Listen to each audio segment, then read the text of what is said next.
নমস্কাৰ এই মুহূৰ্তত আহি পৰিছে সন্ধিয়াৰ কেইবাটাও বিগ ব্ৰেকিং নিউজ। আজি হৈছে 22 ফেব্ৰুৱাৰী। চৰকাৰী গড়কৈ ৰাজ্য চৰকাৰে 7টাকৈ পৃথক ঘোষণা কৰিছে। আপুনি চৰকাৰী গড়ৰ বাবে আবেদন কৰিছে নেকি? কেতিয়া চৰকাৰী গড়ৰ টকা প্ৰদান কৰা হ'ব আপোনালোকৰ বেংক একাউণ্টত? ৰেচন কাৰ্ড থাকিলে আপোনাৰ বাবে নতুন নিয়ম সলনি হৈছে। ৰেচন কাৰ্ডত নতুনকৈ নাম অন্তৰ্ভুক্ত কৰিব পাৰিব। যদি আপোনাৰ ৰেচন কাৰ্ড নাই, নতুনকৈ কৰিব পাৰিব আবেদন। ৰেচন কাৰ্ড থাকিলে লাভ কৰিব 5টা নতুন সুবিধা। অৰুণোদয়ৰ প্ৰতিজন হিতাধিকাৰী বেংক একাউণ্টত 1250 টকাৰ পৰিৱৰ্তে 9000কৈ টকা প্ৰদান কৰিব। অসমৰ মুখ্যমন্ত্ৰী ডক্টৰ হিমন্ত বিশ্ব শৰ্মাই ভাল খবৰ দিছে। পিএম কিষাণৰ প্ৰতিজন হিতাধিকাৰী একাউণ্টত 2000 টকা নহয় 6000 টকা প্ৰদান কৰিব। আজিয়ে কৰক আপুনি আবেদন। লগতে কেইবাটাও ৰাজনৈতিক খবৰৰ লগতে অৰাজনৈতিক খবৰ যুগুত কৰা হৈছে আজিৰ দিনটোত।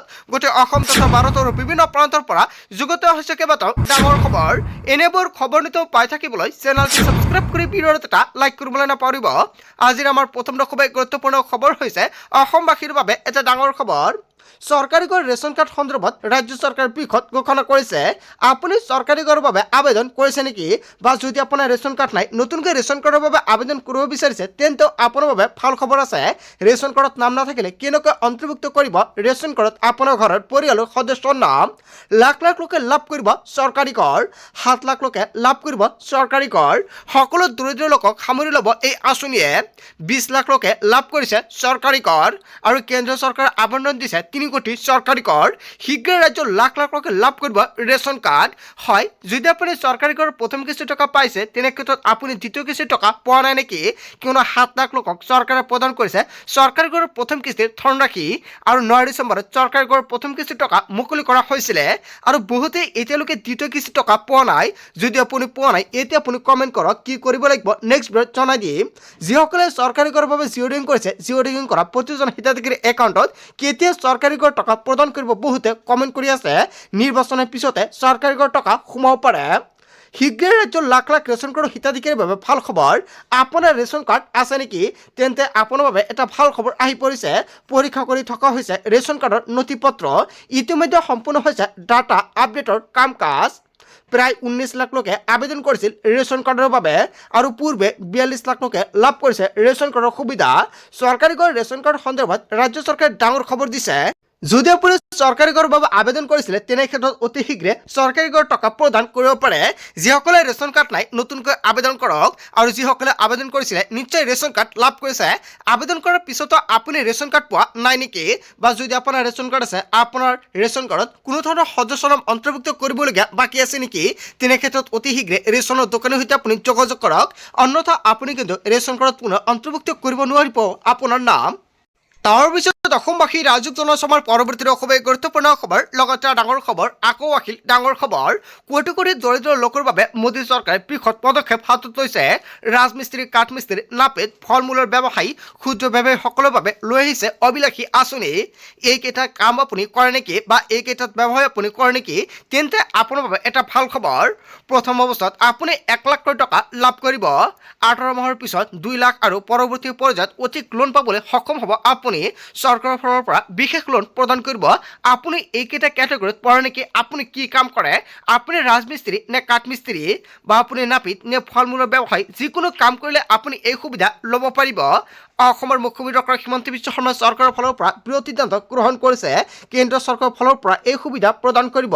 ইয়াৰ বাবে আপুনি সঠিকভাৱে কৰিব লাগিব আবেদন। এই ঋণে 8% পৰ্যন্ত লাভ কৰিব ছাবচিডি। ইতিমধ্যে আৰম্ভ হৈছে ঋণ প্ৰদান প্ৰক্ৰিয়া। কিদৰে কৰিব আপুনি আবেদন সম্পূৰ্ণকৈ প্ৰথমতে জানি লওক। আবেদনৰ বাবে আপুনি ভাৰতীয় নাগৰিক হ'ব লাগিব। বয়সৰ সীমা 18 বছৰৰ ঊৰ্ধ্বত হ'ব লাগিব। আবেদনকাৰী কেন্দ্ৰীয় চৰকাৰৰ ঋণগ্ৰস্ত হ'ব লাগিব। যদি আপুনি আগতে ঋণ লৈছিলে, তেনে ক্ষেত্ৰত আপুনি এই সুবিধাৰ পৰা বঞ্চিত হ'ব। যদি আপুনি একেবাৰে ঋণ লোৱা নাই, তেনে ক্ষেত্ৰত এই সুবিধাৰ বাবে আপুনি যোগ্য। কি কি নথিপত্ৰৰ প্ৰয়োজন হ'ব আবেদনৰ বাবে? আধাৰ কাৰ্ড, পৰিচয় পত্ৰ, স্থায়ী বাসিন্দাৰ প্ৰমাণপত্ৰ, জাতিগত প্ৰমাণপত্ৰ, bank account, passport size photo আৰু মোবাইল নম্বৰ। কোনে কোনে লাভ কৰিব এই ঋণৰ সুবিধা?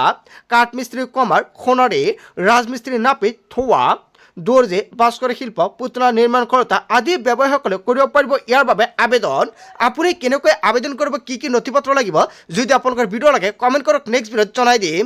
তাৰ পিছত অসমবাসী ৰাজহ জনসভাৰ পৰৱৰ্তী খুবেই গুৰুত্বপূৰ্ণ খবৰ লগতে ডাঙৰ খবৰ ৰাজ্যৰ মহিলাসকলক স্বাৱলম্বী কৰি তুলিবলৈ 5খন অভিলেখী আঁচনি ঘোষণা কৰিছে চৰকাৰৰ ফালৰ পৰা শিপিনীৰ পৰা আৰম্ভ কৰি হস্তশিল্পৰ লগত জড়িত মহিলা টেইলিঙৰ লগত জড়িত মহিলাৰ বাবে এই আঁচনি ঘোষণা কৰা হৈছে কন্যা শিশুৰ ভৱিষ্যত শৈক্ষিক জীৱন সুৰক্ষিত কৰিবলৈ আছে বহুতো সুবিধা স্বনিৰ্ভৰ নাৰী আঁচনি সুকন্যা সমৃদ্ধি যোজনা বিনামূলীয়া চিলাই মেচিন আঁচনিয়ে অসম অৰুণোদয় আঁচনি প্ৰধানমন্ত্ৰী উজ্জ্বলা যোজনা এই 5 আঁচনিৰ জৰিয়তে সামৰি লোৱা হয় যোগ্য হিতাধিকাৰীসকলক মহিলাৰ সৰ্বাংগীন উন্নয়নৰ বাবে এই আঁচনিৰ সুবিধাৰ বাবে কিদৰে যোগাযোগ কৰিব আপুনি হস্ততাঁত শিল্পৰ জড়িত মহিলাসকলে লাভ কৰিব স্বনিৰ্ভৰ নাৰী আঁচনিৰ সুবিধা তাঁতশালত উৎপাদিত সামগ্ৰী বিক্ৰীৰ সুবিধা কৰি দিব এই আঁচনিৰ জৰিয়তে 10 বছৰৰ তলৰ কন্যা শিশুৰ বাবে সুকন্যা সমৃদ্ধি যোজনা ঘোষণা কৰিছে চৰকাৰে কেৱল এয়াই নহয় কন্যা শিশুৰ অভিভাৱকৰ ডাকঘৰত জমা কৰিব লাগিব বছৰি 250 টকাৰ পৰা 1,50,000 টকা পৰ্যন্ত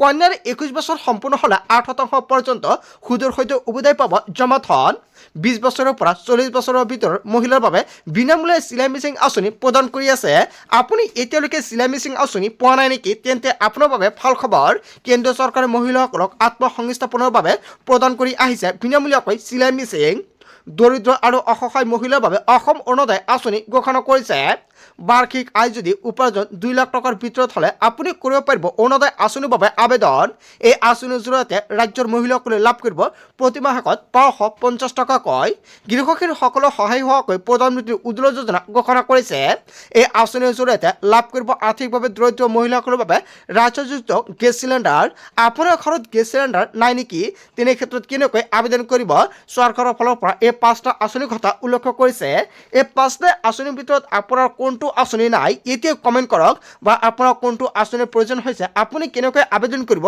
কি নথিপত্ৰ লাগিব যদি আপোনালোকৰ ভিডিঅ' লাগে এতিয়া কমেণ্ট কৰক নেক্সট ভিডিঅ'ত জনাই দিম তাৰ পিছত অসমবাসী ৰাজহ জনসভাৰ পৰৱৰ্তী খুবেই গুৰুত্বপূৰ্ণ খবৰ লগতে ডাঙৰ খবৰ কংগ্ৰেছৰ কোনজন মানুহে জুবিনৰ জন্মদিনতে তেজ দিছিল অসমৰ মুখ্যমন্ত্ৰী ডক্টৰ হিমন্ত বিশ্ব শৰ্মাই কেইবাটাও বৃহৎ প্ৰশ্ন উত্থাপিত কৰিছে জুবিন ক্ষেত্ৰক লৈ ৰাজনৈতিক মঞ্চলৈ ৰূপান্তৰিত কৰিব নালাগে প্ৰিয়ংকা গান্ধীয়ে 2 মিনিটৰ কাৰণেহে জুবিন ক্ষেত্ৰলৈ গৈছিল কেৱল জুবিন ক্ষেত্ৰলৈ বুলি অহা নাই দলীয় কামত আহিছে গৈছে এনেকুৱাকৈ কেইবাটাও ডাঙৰ মন্তব্য কৰিছে মুখ্যমন্ত্ৰী ডক্টৰ হিমন্ত বিশ্ব শৰ্মাই জুবিন ক্ষেত্ৰৰ স্থান নিৰ্ণয় কৰাৰ পৰা পৰিষ্কাৰ কৰালৈকে সকলো চৰকাৰী কৰিছে ৰাজনৈতিক কামত আহি সুযোগ লৈ জুবিন ক্ষেত্ৰলৈ যাব নালাগে 12,000 বিজেপি কৰ্মকৰ্তাই জুবিনৰ জন্মদিনত তেজ দিছে বাকীসকলে জুবিনৰ নাম লৈ ৰাজনীতি কৰিছে এনেকুৱাকৈ বৃহৎ মন্তব্য কৰিছে মুখ্যমন্ত্ৰী ডক্টৰ হিমন্ত বিশ্ব শৰ্মাই বিজেপিৰ দলৰ নেতাই ইলেকশ্যনৰ পিছতহে জুবিন ক্ষেত্ৰলৈ যাব লাগে জুবিনক ৰাজনীতিৰ লগত তুলনা নকৰিব নিৰ্বাচন চলি থকালৈকে আমি নাযাওঁ জুবিন ক্ষেত্ৰলৈ যদি ভগৱানে কৰে মই মুখ্যমন্ত্ৰী হৈ জুবিন ক্ষেত্ৰলৈ যাম কংগ্ৰেছে মুকলিকৈ জুবিন ক্ষেত্ৰক লৈ ৰাজনীতি কৰিছে কেৱল এয়াই নহয় প্ৰিয়ংকা গান্ধীয়ে কৈছিল মই জুবিনৰ নাম শুনাই নাই যদি নাম শুনা নাছিল জুবিন ক্ষেত্ৰলৈ কিয় গৈছিল এনেকুৱাকৈ ডাঙৰ প্ৰশ্ন উত্থাপিত কৰিছে মুখ্যমন্ত্ৰী ডক্টৰ হিমন্ত বিশ্ব শৰ্মাই অসমীয়া মানুহক আৱেগিক কৰি ভোট লোৱা পৰস্পৰা বহু পুৰণি 855 জন শ্বহীদৰ বাকৰিলৈ প্ৰিয়ংকা গান্ধী কিয় নগ'ল কিয় ভূপেন হাজৰিকাৰ সমাধিলৈ নগ'ল প্ৰিয়ংকা গান্ধী জুবিন ক্ষেত্ৰক লৈ অসমৰ মুখ্যমন্ত্ৰী ডক্টৰ হিমন্ত বিশ্ব শৰ্মাই ডাঙৰ প্ৰশ্ন উত্থাপিত কৰিছে অসমৰ মুখ্যমন্ত্ৰী ডক্টৰ হিমন্ত বিশ্ব শৰ্মাই জুবিন ক্ষেত্ৰলৈ বা প্ৰিয়ংকা গান্ধীক লৈ যিকেইটা মন্তব্য কৰিছে জনতাই কি ক'ব যদি জনতাৰ কিবা মন্তব্য কৰিব লগা থাকে আপোনালোকৰ মন্তব্যটো নিশ্চয় কমেণ্ট কৰি জনাই দিব আৰু আজিৰ ভিডিঅ'ত যিমান পাৰে সকলোৱে বেছিকৈ শ্বেয়াৰ কৰি দিব তাৰপিছত অসমবাসী ৰাজহ জনসভাৰ পৰৱৰ্তী খুবেই গুৰুত্বপূৰ্ণ খবৰ লগতে ডাঙৰ খবৰ পুনৰ জনজাতিকৰণৰ দাবীত কঁপিব সমগ্ৰ ৰাজ্য 26 নিৰ্বাচনৰ পূৰ্বে জনজাতিকৰণ নাপালে পৰিস্থিতি ভয়ংকৰ হ'ব